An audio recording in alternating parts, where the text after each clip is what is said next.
When you surrendered, they sacrificed themselves. How about them apples? See, they had you targeted. They thought they could dupe you. They thought that they could befriend you and then sneak into your energy field. And then behind your back, the rituals to sacrifice you and your life, pay off their karmic debts. This is what the devil and their silly demons told them.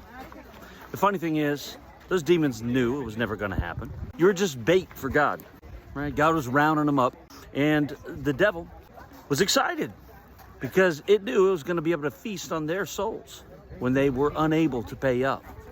You were protected all along. I'm sure it was confusing. I know it was for me. It's very hard for those of us of the light to conceive of such betrayal. I mean, how does somebody go through the world, get up in the morning and feel good about themselves when they treat other people this way? But you see, these people aren't really people, not anymore. By the time it gets to this phase, they've long since sold their soul, and they're in a desperate survival-based situation where their idea of happiness is the capacity to infinitely gratify their animal needs. That, combined with whatever drugs they were taking, whatever addictions they used, self-medicate, put them in a distorted reality in which it seemed possible to them to achieve the impossible. They'd long since cut off from the light, so their perception was distorted. But here's the cool thing. None of that mattered. Because when you surrendered your attachment to them, when you surrendered whatever wounds were triggered, when you gave them up to God, that's all you needed to do.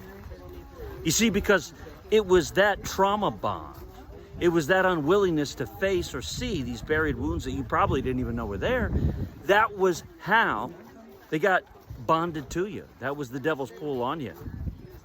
But instead of figuring this out and attacking them back, trying to win a game, instead of whining about it, falling into a pit of despair and then just giving your soul away to them like they wanted, instead of falling into denial about the wickedness that had somehow wormed its way into your life, you looked within with love, brought awareness to the wound, and you said, God, let me heal this. Let's heal this. I let go.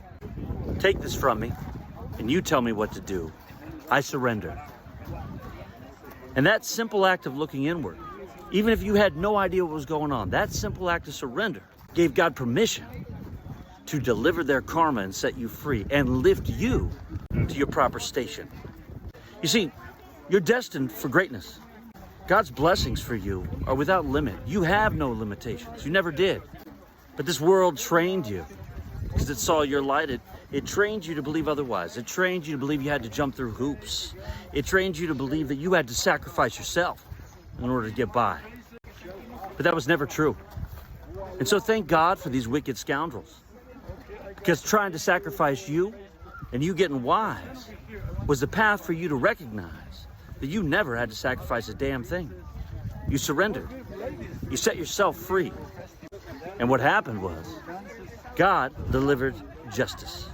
And he will continue to do so until the scales are balanced and you're lifted to your proper station. When you surrender your attachment to that relationship, to your beliefs about who they were, about what the world is, when you surrendered the belief in sacrifice, they sacrificed themselves. And sure, now they want your help. They somehow still maintain the delusion that you might help them out of the predicament they created by betraying you. And that is freaking hilarious. Because now we have each other. We have a community of people. And we know our stories are true. And they can call us crazy all they want. But when thousands of people around the world have the same damn story, and when we can link it now to facts, figures, places, and people, and when court cases come through and our inheritances are returned to us, when the loves of our lives start showing up in hordes, when we start connecting with people, the spell's broken, we see how lovable we were all along.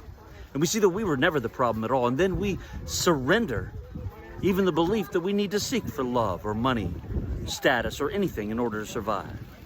There's only one thing we need to survive, and that's God. We have one need. All other needs are something in a mad dream that we invented in order to compensate for the lack of that one need. But that need is fulfilled the moment we surrender. So, thank you, bitter, foolish, wicked narcissists, for helping us achieve our destiny. May you rest in peace, and may you and I get the celebration going in proper form as this new age of Pluto and Aquarius, universal brotherhood, unfolds through our grateful hearts and minds. I love you. I'm so happy to be one.